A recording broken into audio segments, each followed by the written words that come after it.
Assalamualaikum warahmatullahi wabarakatuh. Iki ngaji santai-santai napa muhasabah.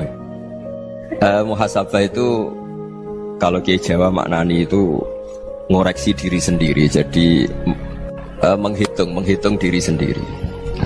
Ini pas bidang yang saya tekuni tadi karena Habib Ahmad yang minta kemarin sama ibu saya dari Indonesian Power itu. Ibu Lia, saya turutin sekaligus saya sambil belajar terus tentang muhasabah. Dalam konteks Indonesia, muhasabah itu sudah jadi perilaku ya. Karena dulu orang tua saya, guru-guru saya kalau ngandani itu, bayangkan kalau kamu jadi dia. Jadi misalnya kita mentang-mentang atasan, otoriter sama bawahan, bayangkan kalau kamu jadi yang bawahan itu kayak apa? Laukun tamakanah, kalau orang Arab bilang, bayangkan kalau kamu di posisi dia. Makanya guyonannya orang-orang Indonesia itu kan orang ngaramkan judi gitu, bareng dikasih tahu. Tapi yang menang anak jenengan, alhamdulillah. Ternyata ngaramkan itu karena ada anaknya. Kalau anaknya yang menang ya seneng. Meskipun itu guyonan, tapi saya punya padanan itu dalam kitab hikam. Nabi Ibrahim itu Khalilur Rahman, tentu bencinya minta ampun sama yang namanya maksiat. Suatu saat beliau diterbangkan di alam malakut. Itu kalau di hikam saya halaman 15 juga. Saya masih ingat betul. Mungkin kalau Anda beda halaman karena beda cetakan. Setelah diterbangkan di alam malakut, diperlihatkan sama Allah. Ada orang pezina, ada orang syaribul khomri, ada orang mabuk, ada orang macam-macam. Allah tanya sama Nabi Ibrahim, bagaimana pendapat kamu Ibrahim tentang mereka yang maksiat? Kata Nabi Ibrahim, ya Allah, habisi saja mereka. Mereka hidup di bumi engkau, makan rezeki engkau, kemudian mereka tidak taat sama engkau. Singkat cerita, di fase itu, saya ulang lagi, di fase itu Allah nurutin sampai sekian peristiwa, mungkin 3 atau 4. Sudah, setelah sekian tahun Nabi Ibrahim lupa peristiwa itu, kemudian beliau diminta menyembelih anaknya. Ini versi kitab hikam. Memang versinya banyak tentang kenapa Nabi Ibrahim disuruh menyembelih anaknya. Ketika mau menyembelih anaknya, Nabi Ibrahim ragu. Huwa samratu fuadi, anak saya ini buah hati saya, kenapa engkau suruh menyembelih?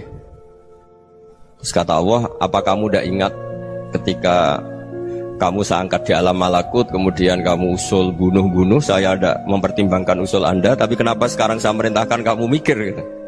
Terus, ya karena ini anak saya ya Allah. Terus kata Allah, rumang samu wong sing bukan mata ini gak gawean kau sing gawe kowe enak wae usul mata ini. Sebenarnya saya yang bikin, kemudian Anda enak aja usul membunuh.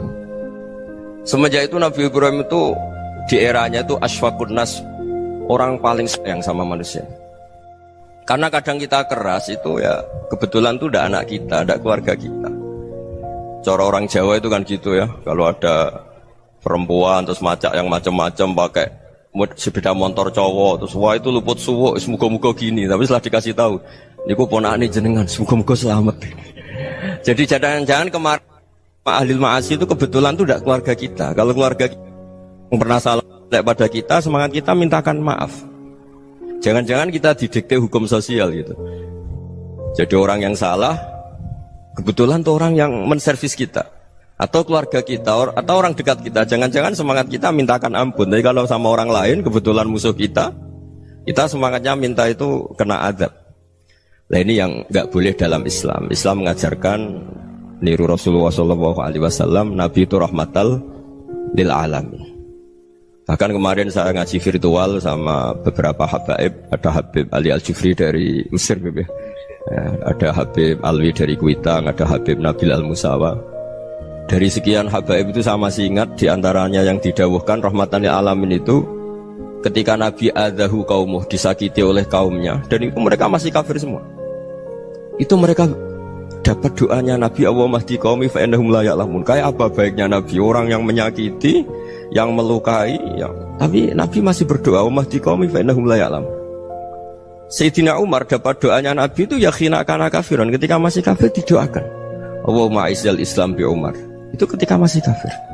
Itu pelajaran bagi kita bahwa yang sedang tidak cocok pun itu berdapat doa kita. Ya doa supaya kondisi kita baik, hari tambah baik. Karena agama ini Saya berkali-kali bilang limangka nayarjuwa hawal yawmal akhir. Agama ini diperuntukkan bagi yang selalu punya harapan pada Allah Subhanahu wa taala. Saya cerita muhasabah ini tentang hubungan kita dengan Allah. Di Indonesia itu banyak orang fasik, banyak orang nakal. Ya di mana-mana orang nakal itu ya mayoritas, wa aksaruhum fasikun. Tapi berkahnya harapan. Mungkin saya kira nakal sok benda, mungkin saya kira sholat sok ben sholat, mungkin sekarang belum sakhok, belum dermawan, suatu saat dermawan. Barokahnya itu kefasikan ini dianggap sementara, sedang fasik, sedang tidak benar. Karena kiai-kiai kita, para guru-guru kita, para habaib utamanya itu mesti bilang semoga husnul khotimah. Nah barokahnya doa itu semoga husnul khotimah itu menjadikan satu pola sosial. Yang sedang fasik ini masih diharapkan jadi lebih baik, jadi lebih. Sehingga kita tidak ngambil sikap ekstrim, yang ingin menghabisi atau ingin mengadili, tidak. Karena selalu kita punya harapan. Dan agama ini limangka nerjuwa hawal yawmal akhir. Bayangkan itu kalau yang nakal itu anak kamu. Pasti kamu nggak ingin kan langsung dapat azab, dapat apa. Padahal kita semua jadi tokoh ini abul kulli, bapak dari semuanya. Sehingga ketika Rasulullah SAW jalan-jalan kemudian melihat perempuan sedang menyalakan api. Kalau apinya mati ditiup, anaknya dijauhkan. Nanti kalau sudah jauh dari api, anaknya digendong lagi. Terus kata Rasulullah, matur ke semua sahabat, Aro'aitum anna hadih tarihatan waladaha alan nar. Apa kamu berpendapat bahwa perempuan ini akan melemparkan anaknya ke neraka? Tidak ya Rasulullah. Tidak akan seorang ibu melemparkan anaknya ke api. Terus kata Rasulullah, Allahu arhamu min hadih biwaladiha. Allah lebih rahman, lebih rahim dibanding orang tua ini kepada anaknya. Ini yang harus kita kenalkan terus, kita kampanyakan terus, supaya orang hubungannya dengan Allah itu nyaman, asik. Sehingga dengan demikian selalu ada harapan bahwa yang sedang nakal ini suatu saat tobat. Kita tidak boleh menghukumi pasti begini, pasti gini, itu tidak wilayah kita. Itu juga yang dicontohkan Rasulullah SAW. Secara lahir Nabi itu nggak berkenan sama Wahsy, karena Wahsy itu salahnya salah fatal karena membunuh ahabban nasi ila Rasulillah, yaitu membunuh Sayyid Hamzah.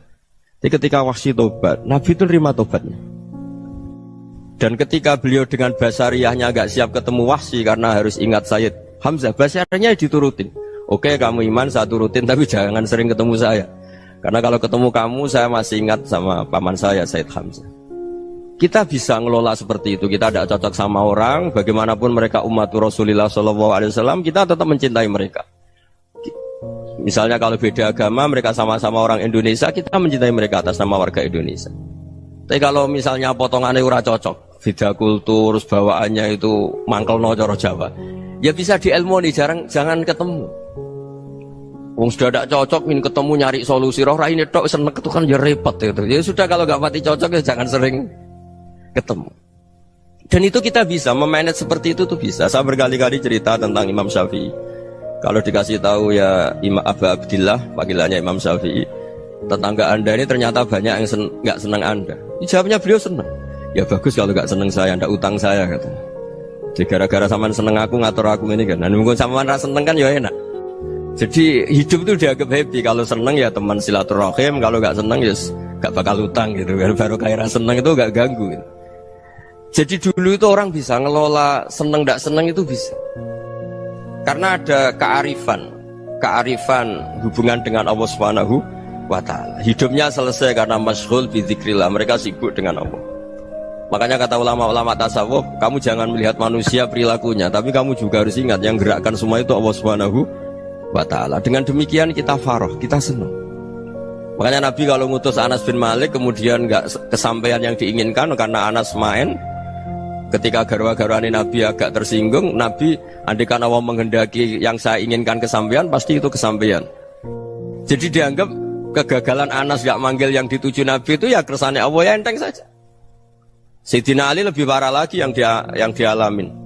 Itu dalam beliau kalau dipanggil itu gak cepet-cepet ke sana. Ketika ditanya, kenapa kamu tak panggil gak cepet ke saya? Amin tu ukubatak, karena aku tahu kau orang baik itu pemaaf. Jadi makanya orang-orang soleh dulu itu bodoni itu. Makanya sekarang kalau ada orang bodoni itu mesti dibidik orang soleh. Kalau orang-orang soleh itu kakean husnudzon lagi sering dibodonin. Abdullah bin Umar itu masyhur itu. Kalau ada budaknya sering sholat, sergap sholat itu dimerdekakan. Akhirnya nggak sholat pun pura-pura sholat. Akhirnya juga dimerdekakan. Ketika ditanya, kenapa engkau merdekakan? Padahal mereka sholatnya menipu engkau, kata pembisik-pembisik itu. Man khoda'ana lillah in khoda'na lah. Dia nipu atas nama Allah, berarti saat tertipu juga atas nama Allah. Gak masalah dong, semuanya demi Allah Subhanahu wa ta'ala. Jadi ketika kita ketemu mensifati Allah Ta'ala itu ghafir, Allah pemaaf. Jangan kamu gak fair untuk diri kamu nyifati Allah ghafir, pada orang lain Allah kamu sifati syadidul iqab. Jadi Allah kamu atur, kayak MC tadi ngatur saya. Jadi Allah itu apa? Kalau pada saya ghafir, kalau pada musuh saya syadidul iqab. Itu tidak fair. Kalau Anda punya harapan kepada Allah karena Allah Rahman Rahim, Allah ghafir, sebenarnya Allah pada musuh kita ya bisa saja Allah ghafir, bisa saja Allah Rahman Rahim. Sehingga kita melihat orang lain yang kita tidak cocok itu ya enteng saja. Itu min ummati Rasulillah sing tanaluhu syafa'atu, tanaluhu sa'atu rahmati, tanaluhu fair. Jangan dengan kita kayak mesti dapat rahmat. Jangan orang lain kayak Allah pasti syadidul iqab. Itu tidak boleh. Sehingga ketika ada orang Badui, singkat cerita orang Badui ini kencing di masjid, semua sahabat membentak dia. Yang enggak bentak hanya Nabi dok. Saking mangkalnya orang ini karena semua sahabat bentak kecuali Nabi. Setelah dibenarin Nabi, terus Nabi nyuruh Sobbu ali dhanuban min ma'in. Setelah disucikan masjid itu, dia berdoa keras sekali. Allahumma arhamni wa Muhammadan wa la tarham ma'ana ahadan. Ya Allah, yang berhak dapat rahmatmu hanya saya dan Nabi Muhammad, yang lainnya jangan gitu. Karena yang lainnya tuh jengkelin, gitu aja saya salah dimarah-marahin gitu. Jadi kalau kamu doa terbatas ya kayak orang Bedui ini, kayak orang Arabi. Apa kata Nabi? Laqad tahajjarta wasi'an. Allah yang rahmatnya luas menjadi kamu sempitkan. Karena kamu mau atur Allah hanya rahman pada Indonesian Power, pada NU, pada kita, yang orang lain gak perlu dapat. Itu kan kasihan Islam, karena Islam terus gak dimiliki semua orang. Allah gak dimiliki semua orang, Rasulullah gak dimiliki semua orang, karena dipek NU, dipek ormas tertentu, dipek gak boleh seperti itu. Gak boleh takhasyar tawasian, kata Nabi, gak boleh mempersempit zat yang rahmatnya itu luas. Ini semoga etika ini kita pakai di Indonesia. Yang sedang fase kita harapkan lebih baik. Yang sedang nggak dapat hidayah kita doakan dapat apa? Hidayah. Masyhur kan, makanya tadi saya mohon sama Habib Ali supaya Habib Ahmad supaya tetap mahalul qiyam, tabaruk sama Habib Ali. Di antara doa-doa di Simtud Duror masyhur itu antuqabilal mudhniba minnah fil ghufran wal musi'ah bil ihsan. Jadi harapannya para habaib, para orang-orang baik dulu ya, semoga yang dosa itu dimaafkan, yang sedang salah dibuka, bikin lebih baik. Nabi itu tugasnya juga gitu. Wastaghfir li dzambika walil mu'minina wal mu'minat. Nabi itu tugasnya juga memintakan ampun yang sedang salah. Nah ini cobalah jadi etika kita, muhasabah kita. Jadi muhasabah itu cara berpikir kita set, kita pikir ulang. Ternyata semangatnya seorang Nabi itu wastaghfir li dzambika walil mu'minun. Semangatnya itu memintakan ampun. Orang ahli tafsir tahu semua kalau Nabi itu tidak mungkin dosa. Jadi itu khitabun Nabi wa urida bihi ummatu, itu khitab Nabi, tapi yang dimaksud itu umatnya, karena Nabi tidak akan mengalami dzambun, tidak akan mengalami dosa. Sekarang enggak, kadang-kadang kita ini kalau orang lain salah itu semangat. Kalau di perusahaan ada teman salah, apalagi pimpinan salah itu seneng, barokahnya salah bisa ganti kan gitu. Ya, jadi kalau mungkin di dunia tokoh juga gitu, barokahnya ada tokoh salah, kita yang jadi populer sendiri, tidak boleh seperti itu. Kita harus salimus sodri di jami'il muslimin. Jadi ini harus dilatih. Saya tadi matur sama Habib Ahmad, latihan kita jadi hidup. Nabi itu kalau resep jadi wali itu kata Nabi gampang. Kata Nabi, kalau kamu ingin disenangin Allah, ya sudah. Kalau kamu asbahta wa amseta gini-gini, perasaan kamu, kata Nabi, jangan punya perasaan ghil sama orang muslimin. Itu sudah wadzalika min sunnati. Makanya Nabi ngendikan la yablughni ahadun an ahadin syai'an. Ada yang baca la yuballighni ahadun an ahadin syai'an. Seseorang jangan melaporkan ke saya tentang salahnya yang lain. Fa inni akhruju ilaikum wa ana salimus sadri. Karena saya ingin ketemu sampean semua dalam keadaan salimus sadri, tidak punya perasaan apa-apa. Karena kalau nurutin pembisik, nurutin informasi itu ya repot, karena orang pasti sepihak. Ada kiai yang top datang ke kampung-kampung ning desa-desa, kata yang seneng itu punya akhlak. Wah itu bagus orang besar datang ke kampung-kampung. Kata yang nggak seneng, Oh itu jobnya kayak kecil kok diambil, itu kan ya kasihan itu kan sudut pandang. Makanya saya sering bilang akal kita ini cukup untuk mentasdik Rasulullah Shallallahu Alaihi Wasallam. Meskipun perasaan kita kadang orang Jawa itu beda. Saya berkali-kali bilang sama peneliti dari Jogja, kenapa sih Gus para nabi itu kok poligami istrinya banyak? Nabi Dawud katanya itu berapa? Nabi Sulaiman malah jumlahnya agak terbatas ini. Nabi Muhammad itu paling sedikit. Saya tanya gini, perempuan itu orang lemah, jadi kalau nolong orang satu gimana baik, kalau nolong orang dua ya lebih baik, ya sudah kira-kira seperti itu. Paling tidak akal kita masih tahu kalau orang baik itu kan mesti baik, nolong orang satu baik, nolong orang dua ya lebih baik, nolong orang tiga lebih baik. Tapi kalau kamu orang nggak baik, satu saja kamu terlantarin, kamu miskinkan, kamu ya tinggal diukur kan. Kalau orang baik nambah baik, tapi kalau orang buruk tambah buruk. Nah itu akal. Akal kita bisa menganalisis kenapa sih nikah itu ada yang poligami, ada yang enggak. Ya sudah, ukur saja diri kamu. Misalnya kayak saya elek keriting, rabi terus, memperbanyak wong elek. Orang perilaku netok, raine dadi elek kabeh. Gitu. Tapi nak kowe ku ganteng, alim, ganteng, sugih. Anake ganteng-ganteng, berhubung kowe saleh ahli swarga kabeh. Mertua yo bangga karena karir kamu meyakinkan. Ini mertua kamu aja gak bangga mau nambah. Ipar gak bangga, mertua gak bangga, desa kamu yang kamu wayai juga gak beda dengan Nabi ketika nikah Juwairiyah itu gak ada pernikahan sebarokah Nabi dengan Juwairiyah itu Azharu Rasulillah. Di situ habis perang banyak tawanan, gara-gara jadi besanya Nabi langsung dibebaskan semua karena Azharu Rasulillah. Sekarang besanya Kanjeng Nabi. Dulu Abu Sufyan mangkalnya bukan main sama Nabi, gara-gara putrinya dinikah terus langsung jadi. Kalau kamu kan enggak, nikah satu, nikah lagi, satu kampung musuhi kamu karena istri pertama ya cemburu, yang kedua agak bangga. Wah itu selesai itu di dunia wal akhirah. Maksud saya nganalisis Islam itu harus pakai akal. Dan akal yang dipakai, ini saya bawa ke kitab Ihya, adalah pikiran-pikiran para ulama. Makanya ketika Imam Ghazali ketika ditanya fakaifa bi muslimin fasikin asawaha fi jami'i amri, kalau kalian ketemu orang fasik, orang Islam tapi fasik, perilakunya nggak ada yang benar. Kata Imam Ghazali jawabnya lucu, aneh. Mamin muslimin illa wa islamuhu ta'ah. Tidak ada orang Islam kecuali dia mau Islam, membenarkan Allah dan Rasul itu sudah taatnya dia. Kok kamu tidak bisa melihat taatnya dia?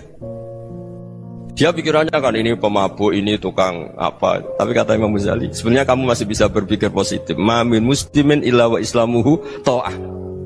Tidak ada seseorang Islam ketika dia milih Islam itu pasti ada taatnya, yaitu tasdik pada Allah dan tasdik kepada Rasulullah Shallallahu Alaihi Wasallam. Jadi dengan pola seperti itu, maka di antara guru-guru kita yang modern ya di era Mbah Maimun, di sini ada Habib Ahmad, Habib Salim, syair yang sering dibaca beliau adalah ada orang munajat sama Allah. Ini cerita munajat. Itu orang itu ngendikan gini, ana musnibun, ana mukhtiun, ana asi, huwa rahimun, huwa ghafirun, huwa afi. Ya Allah, saya mukhti, saya orang yang salah. Ana musnib, saya orang yang dosa. Ana asin, saya sering maksiat. Tapi engkau ya Allah, engkau ghafir, pemaaf. Engkau rahim, maha pengasih. Engkau afin, yang mudah memaafkan. Kata orang ini, ya agak kurang ajar, tapi saking senengnya sama Allah. Qobal tuhunna salasatan bisalasat. Ya gini saja ya Allah, sifat engkau diadu dengan sifat saya. Engkau Tuhan, Gusti, nggak boleh kalah katanya. Terus wasatahliban ausofu ausofi, dan engkau pasti pemenangnya gitu. Jadi ada orang rayu Allah dengan cara seperti itu ya ada ya.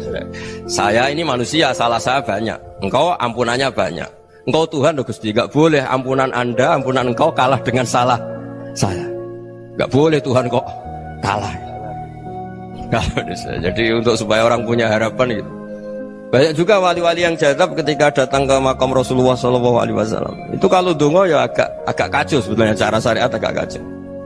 Ya Allah, engkau punya dua pilihan. Jika engkau menjadikan saya soleh, surah habibu, yang senang kekasihmu, yaitu Rasulullah SAW. Tapi jika engkau menjadikan saya fasik, surah adubu, yang senang itu setan. Monggo jenengan mau menyenangkan kekasih jenengan, mau menyenangkan musuh jenengan, monggo jenengan bebas kok memilih. Mestinya Allah ya senang menyenangkan kekasihnya. Jadi ya, intinya Allah dipaksa untuk menjadikan dia orang soleh gitu. Jadi kayak kemarin itu Pak Gus siapa yang kesini itu kuliah ke sini itu sama Habib Ahmad. Saya pertama nggak mau, lama-lama Habib Ahmad. Ini gimana Gus? Orang taunya saya dekat jenengan, kalau nggak kasil saya malu. Waduh, ini kayak doanya wali yang tadi. Nggak punya pilihan, nggak ada pilihan. Jadi saya mohon muhasabah itu dimulai cara berpikir. Makanya di sini sebetulnya tag ini supaya dapat barokahnya Ihya. Ini kitab yang disenangi para habaib, para ulama. Sebetulnya tag di muhasabah itu redaksinya gini ya, yang lengkap. Hasibu anfusakum qabla an tuhasabu wa zinuha qabla an tuzanu wa tahayya'u lil ardil akbar. Jadi ada kata wazinu, jadi ukur. Perilaku Anda ini diukur, ditakar.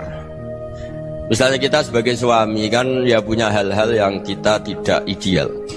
Corong Jawa mesti pesek, cara rezeki ya pas-pasan ya. Dan kita juga kalau makanya agak boleh tanya istri begini, apa saya cinta pertama Anda? Pasti Anda kecewa. Orang jadi istri hanya korban terakhir itu. Sudah.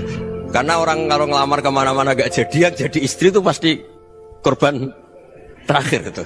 Jarang istri pilihan pertama, jarang. Ayo semua yang nikah. Rata-rata itu pilihan Anda pertama Pak, dari sekian ditolak di mana-mana terus. Ya perempuan terakhir. Kamu juga korban terakhir gitu. Itu wali-wali dulu kalau ngandani kita itu sederhana. Antal ini masyhur diceritakan Habib Zain bin Semit dalam kitab Al-Manhajus Sawi. Antalam tajid min nafsika kullama turid. Fa kaifa turidu min ghairika kullama turid. Kamu yang ingin ideal saja kamu tidak menemukan pada diri kamu untuk menjadi ideal. Kamu kan ingin ganteng, ingin punya uang banyak, ingin perilaku Anda sempurna. Anda saja yang punya keinginan tidak bisa mewujudkan keinginan Anda sendiri. Fakifa turidu min ghairika ma turid. Jadi antalam tajid min nafsika kullama turid. Fakifa turidu min ghairika kullama turid. Kamu yang punya keinginan saja. Misalnya saya ingin punya uang banyak, perilaku saya selalu benar, gak pernah salah. Loh, saya yang ingin saja dengan diri saya gak bisa untuk benar terus. Kok kamu berharap orang lain selalu benar? Jadi antalam tajid ya sama. Kalau kamu menuntut istri kamu itu ramah, neriman, apa kamu neriman sama wajah istri Anda gitu? Engkau ya pola neng dindi jajaki sana jajaki sini, kamu sendiri tidak tahu apa. Jadi itu nasihat yang luar biasa. Antalam tajid min nafsika kullama turid, fa kaifa turidu min ghairika kullama turid. Kamu mau menghormati semua orang? Tidak mau kan? Kemudian Anda berharap semua orang menghormati kamu. Kamu tidak ingin kan orang lain semua menghujat kamu. Sementara kamu enak aja menghujat orang lain. Makanya Rasulullah SAW luar biasa ketika bikin kaidah sosial. Apa la yu'minu ahadukum hatta yuhibba li akhihi ma yuhibbu li nafsi. Jadi kalau ukuran iman itu sederhana. Kalau sesuatu itu baik, nyaman bagi Anda ya bayangkan itu pada teman Anda. Misalnya Anda bangun tidur sudah acak-acakan, gak punya uang, utang jatuh tempo, kan gak ingin ketemu orang. Ya kamu jangan bertamu ke jenis ini karena dengan kamu yang alami juga gak siap ketemu orang. Makanya ada Habib Alim itu dilapuri sama seseorang. Beb, dulu teman saya itu ketika saya kaya itu sering main ke saya. Setelah saya miskin, mereka tidak main ke saya. Kata Habib itu bagus, sunnaul begitu itu bagus. Coba kalau kamu dulu kaya, teman kamu main kan kamu gaya. Di rumah ada makanan, bisa hormat tamu. Setelah kamu miskin jadi buruh manol di pasar atau buruh bikin boto, teman kamu datang, malu enggak kamu? Mendingan gak datang gitu. Akhirnya baru, oh ya alhamdulillah kalau gitu. Loh ya kan dulu teman kita datang, kita ada Alphard, istri cantik, rumah bagus. Lah kita miskin, buruhnya orang pas dibentak-bentak, teman kamu udah datang. Milih datang kamu enggak kalau setelah kamu jatuh? Enggak kan? Jadi barokahnya ilmu itu terus. Ya, tapi kadang-kadang orang tuh, wah setelah saya miskin teman-teman enggak kasih ke sini. Ya kalau kamu sudah jatuh, teman-teman kamu situ jadi tontonan. Ya mulai sekarang cara berpikir itu dirubah. Dulu yang namanya kiai itu kalau diundang orang itu ya agak-agak senang. Semenjak saya itu agak rubah. Mengundang kiai, ngatur kiai itu tak haram-haramkan ya ada lumayan lah sekarang itu sudah mulai agak beretika. Dulu itu ngundang tuh tanggalnya ditentukan, jamnya ditentukan. Enggak mikir apa kiai saat itu nganggur, enggak. Punya wadifah, enggak. Dia milih tanggal yang dia nganggur, enggak mikir pas itu kiainya nganggur apa, enggak. Ya saya hanya cerita aja, kamu tersinggung ya monggo, boten ya monggo itu kan. Jadi saya mohon lah supaya tadi saya juga matur ke Habib Ahmad. Jadi untuk orang merasa ikut sunnah Rasul itu gampang sekali kata Sayyid Muhammad. Dulu Nabi berpakaian ala daerahnya. Kalau mikot ya pakai mikotu baladi. Karena Nabi orang Madinah dan beliau berdomisili di Madinah ya misalnya mikotnya dari Bir Ali misalnya. Tapi kalau anda orang kawasan Tanim mau umrah ya dari Tanim. Misalnya kawasan Jirona ya dari Jirona. Artinya apa? Kamu ngambil mikot karena Nabi mikot misalnya dari Bir Ali. Bukan berarti kamu harus seperti Nabi di Bir Ali, kamu orang Mekah, misalnya kamu orang Tanim, orang ya harus dari mikotu apa? Baladi. Sama, makanya di fikih-fikih itu kalau tahnik anak, Nabi orang Arab, halawiyatnya kurma ya kurma. Kalau orang Jawa sedegan, semua bodoh-bodoh. Ya bodoh-bodoh manis. Jadi ini tabaruk sama Sayyid Muhammad, ini ada murid beliau Habib Ahmad saya baca supaya orang itu merasa ikut Nabi itu gampang sekali. Ini saya baca ya di halaman tadi disaksikan Habib Ahmad 433 di kitab apa begini? Manhajus Salaf fi Fahmin Nusus. Itu kata Sayyid Muhammad wa kanat sunnatu Rasulillah annahu yat'amu ma yajiduhu fi ardi wa yalbasu ma yajidu wa yarkabu ma yajidu mimma abahu Allah taala. Faman istamala ma yajiduhu fi ardi fa huwa al-muttabi' lis-sunnah. Kama anau hajjal baita min madinati faman hajjal baita min madinati nafsih fa huwa al-muttabi' lisunnah wa illam takun hadhil madinatu tilka. Jadi intinya misalnya Nabi dulu itu ngasih sedekah kepada fakir miskin ya pakai dinar dirham. Ya kalau orang misalnya sedekah pakai rupiah ya sudah ikut sunnah Nabi. Jangan lu Nabi pakai dinar loh, kamu kok pakai rupiah. Dulu dinarnya Nabi udah ada tulisannya Bank Indonesia, kamu kok ada tulisannya Bank. Ya tidak ada seperti itu. Ya jadi misalnya Nabi sedekah pakai tamar atau pakai al-aqid, ya kita pakai beras, pakai apa supaya orang tuh bahwa Rasulullah itu milik kafatal linnas, milik semuanya, sehingga merasa ikut sunnah Nabi itu ya semuanya. Makanya dulu Mbah Mun kalau motivasi saya supaya bombong, kalau orang Jawa bilang bombong, wong Jawa mesti ono wong alim. Beliau menyontohkan mas itu Mbah Fadol, Senori, Mbah Ihsan Jambes itu bisa ngarang-ngarang kitab luar biasa, padahal beliau bukan orang Arab. Imam Sibawa itu orang Persia, Imam Ghazali orang Tus itu juga ikut Persia. Kata Imam Mun, wong sing ora Arab lah mesti untuk jatah alim kata beliau. Karena Nabi itu diutus kafatal linnas. Nanti kalau orang yang alim itu Arab tok, berarti tidak ada perwakilan dari Afrika, dari Asia Tenggara, dari mana-mana. Makanya karena Nabi statusnya itu kafatal linnas. Jadi kita harus bangga sebagai Muslim, sebagai orang Indonesia karena misalnya Wali Kutub. Dulu terkenalnya hanya ada di Yaman, di mana. Ternyata pernah ada juga di Indonesia dan seperti Habib Abu Bakar Segaf Gresik. Jadi ya artinya kan tetap orang Indonesia meskipun beliau zuriyah Rasul kan ya sudah orang apa? Orang Indonesia. Zuriyahnya Habib Ali Simtuduror sekarang di Solo. Jadi Indonesia juga dapat alawin banyak dari Sadatin al-Alawin juga banyak. Jadi saya mohon barokahnya ngaji seperti ini. Melihat orang lain tuh gampang, bayangkan tuh kalau anak kamu. Makanya Nabi nanti kalau nggak percaya lihat di Hikam nomor 15 di kitab saya itu.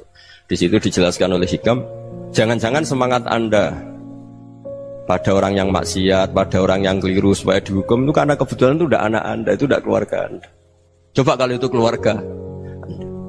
Makanya kalau saya guyonan di Jogja itu ada pembantu mecahkan piring terus dimarahi majikannya, saya mesti guyon gitu, pasti itu pembantunya tidak cantik. Kok bisa Gus? Andai kan cantik dan kamu senang mecahno piring satu, piring 1000 ora iso ngamuk kowe. Ternyata ngamuknya tuh karena mecahkan piring apa karena plus tidak cantik? Coba jawab para lelaki nih. Kamu marah sama orang maksiat tuh karena maksiat karena plus itu udah anak Anda. Bayangkan kalau itu anak Anda. Itu hebatnya Rasulullah SAW. Karena kita yang salah pun kadung umatnya, Nabi tetap ngasih fasilitas syafaati li ahlil kabair min ummati. Kayak apa baiknya Nabi? Nggak ikut maksiat tapi ikut fasilitasi ngasih syafaat. Loh kalau li ahlil ibadah kan wajar. Nabi ketika ini syafaati li ahlil kabair min ummati. Ya karena tadi logika yang dibangun Rasulullah itu logika yang luar biasa. Kita semangat orang lain kena hukuman itu karena kita tidak punya rofah, tidak punya rohmah. Coba kalau Rasulullah yang bil mukminina raufur Rahim. Semangatnya itu mendoakan supaya tobat, mendoakan diampuni. Dan itu juga yang diperintahkan oleh Allah Subhanahu wa taala, wastaghfir li dzambika walil mu'minina wal mu'minat. Ya semoga barokahnya ngaji ini, barokahnya Habib Ahmad, barokahnya Maulid Simtud Duror, barokahnya semua kitab Madaih, Tibak Berjanji semuanya, barokahnya Ikhya, barokahnya Said Muhammad, barokahnya guru kita semua, Mbah Maimun, bapak saya. Kita ini ngikuti manhaj, ya, ngikuti apa? Manhaj. Saya sering didhawuhi Mbah Mun, kenapa ihdinas siratal mustaqim bukan siratoka? Bukan jalan engkau ya Allah, karena Allah itu nggak bisa kamu tiru. Allah itu tidak tidur, tidak makan, tidak kesel, tidak capek. Yang bisa ditiru itu siratal ladzina an'amta alaihim. Yang bisa ditiru manusia ya niru manusia. Karena Allah itu tidak bisa ditiru, makanya ihdinas siratal mustaqim siratal ladzina. Dan niru siapa? Niru guru-guru kita. Termasuk niru cara pandang. Jadi misalnya ada orang awam di rumah itu hanya delok reng, delok tikus liwat, itu kan kayak nganggur. Kok ora tahajud malah main delok reng. Melihatnya jangan gitu. Huwa tarokal ma'asiyah. Dia di rumahnya ndak dugem, ndak kemana-mana. Dia berarti malam itu tarkul ma'asi. Tidak nyopet, tidak garong, tidak ke tempat maksiat. Susahnya apa sih husnudzon? Jadi jangan lihat huwa tarkut tahajud, huwa tarokat tahajud, wa taroka qiyamul lail. Oke ya, namanya orang begitu ya tidak tahajud, tidak qiyamul lail. Tapi susahnya apa sih kamu bilang huwa tarokal ma'asiyah? Dia juga meninggalkan maksiat, dan tarkul maksiat itu ibadah. Supaya orang tuh gampang lah husnudzon sama orang muslim. Ini orang mukmin, orang yang luar biasa. Di mata Allah itu orang yang luar biasa. Kayak tadi Imam Ghazali, kalau saya ketemu orang muslim kemudian dia tidak pernah baik, gimana? Kata Imam Ghazali, ma min muslimin illa wa islamuhu ta'ah. Tidak ada orang Islam ketika dia mentasdihkan Allah dan Rasulullah, berarti dia juga punya taat. Ya ini latihan saja, sing iso nglakoni Habib Ahmad kula namung cerita mawon. Kula cerita secara akademik, saya punya kitab, saya baca, dan alhamdulillah kita paham barokahnya para guru, dan supaya terbiasalah. Sebaik-baiknya ibadah husnudzonni billah wa husnudzonni bil mu'minin. Soal tidak cocok ya diilmoni tadi ya, namanya nggak cocok ya jangan sering ketemu. Seperti Rasulullah SAW, beliau karena sangat mencintai Said Hamzah, ketemu orang yang pernah begitu sama Said Hamzah ya beliau secara basyariah tidak siap. Tapi beliau secara cara bahasa sekarang, secara profesional, kalau beliau seorang nabi dan harus menerima tobatnya siapapun ya diterima. Saya meskipun dengan A, B gak cocok karena dia begini-begini sama saya, tapi saya ingat dia sholat, dia baca sholawat, dia mencintai Rasulullah, ya kita hormat. Ya soal gak cocok ya di manage tadi ya, zuruhiban tasdid huban. Kalau gak pati cocok ya jangan sering ketemu, bawaannya enak nanti. Ya semuanya itu diilmoni lah. Makanya ngendikane Ma'ruf Al-Qurhi ada yang baca Al-Kharki, mangqala fil yaumi salasa marrat wa marham ummata Muhammad kutiba minal abdal. Karena semangat mencintai siapapun satu hari sering baca marham ummata Muhammad wa ma asli ummata Muhammad wa ma tajawaz an ummati Muhammad, itu mesti kutiba minal abdal. Dia pasti termasuk wali abdal. Maksudnya semangat mencintai ya dilatih lah. Misalnya Indonesia Power atau PLN, andai kan tidak ada PLN itu kayak apa? Orang nggak bisa ngaji, tidak bisa aktivitas. Ya barokahnya ada PLN, barokahnya jasanya. Kita sadar, tidak semua kebaikan kita ini memenuhi keinginan orang banyak. Orang banyak ingin listrik, ingin saluran apa, dan itu kadang yang mewujudkan orang lain atau kelompok lain. Ya karena itu manfaat ke orang lain ya kita doakan. Karena khairunas anfa'uhum linnas. Sehingga kita terbiasalah ngakui orang lain. Seperti semangatnya Rasulullah SAW, semuanya itu didoakan, semuanya diinginkan kebaikannya. Bahkan Nabi gak putus asa sampai di akhirat. Ketika Nabi lain sudah putus asa karena sudah akhirat, sampai dimintai syafaat semuanya bilang nafsi, nafsi. Karena merasa semuanya gak punya nyali di depan Allah, karena ini sudah akhirat, sudah finish. Tapi apa Rasulullah? Analah, ya sudah saya sanggup mensyafaati kalian. Terus kata Nabi, fa'atiyal arsya, saya mendatangi aras, fa'akhirru lahu sajidan, saya sujud, wa ahmaduhu bimahamida allamaniha rabbi. Kemudian saya tetap muji Allah dengan pujian yang terus menerus. Padahal sudah di akhirat, sudah finish. Nabi dimintai syafaat masih sanggup, karena Nabi tahu akhirat tidak bisa mendikte Allah, tidak bisa Allah terus bilang, ya Allah ini akhirat loh, engkau sudah tidak boleh mensyafaat. Tidak bisa. Allah tidak bisa diganggu akhirat, Allah tidak boleh dibatalkan rahmannya oleh akhirat. Allah tetap Rahman Rahim abadal abad. Dan Nabi tahu itu. Makanya kata para ulama, fa Muhammadun ahmadu min ghairihi. Jadi Nabi Muhammad namanya dua, yang terkenal. Sebenarnya banyak yang terkenal dua, Muhammad sama Ahmad. Ketika Nabi punya nyali memuji Allah di akhir akhirat atau sudah di akhirat itu fa Muhammadun ahmadu min ghairi. Ketika nabi lain sudah tidak punya nyali muji Allah karena sudah akhirat, Nabi Muhammad tetap berani muji Allah di saat seperti itu. Makanya ahmadu di situ kata ulama itu af'al tafdil, fa Muhammadun ahmadu min ghairi. Kanjeng Nabi lebih memuji Allah di saat yang nabi lain sudah tidak punya nyali untuk muji Allah di saat itu. Makanya kata Nabi fa akhiru lahu sajidan wa ahmadhu bimahamida allamaniha rabbi. Akhirnya setelah lama gitu terus Allah ngendikan ya Muhammad irfa' ra'sak wasal tu'tah wasfa' tusyaffa. Sudah Muhammad, angkat kepala kamu minta apa saya turutin, dan kalau kamu ingin mensyafaati umatmu saya beri hak apa? Syafaat. Nah, semoga semangat itu juga menjadikan kita munajat bahwa rahmat Allah tidak terbatas, harapan juga tidak terbatas. Mungkin yang sedang nakal ya kita katakan sedang, jangan terus kamu pastikan wah ini mesti suul khotimah, mesti tidak orang baik. Tidak, agama ini liman kana yarju wal yaumal akhir, selalu bagi yang punya harapan. Ya, mugi-mugi dapat barokah semua. Mantu dengan kata wassalamualaikum warahmatullahi wabarakatuh.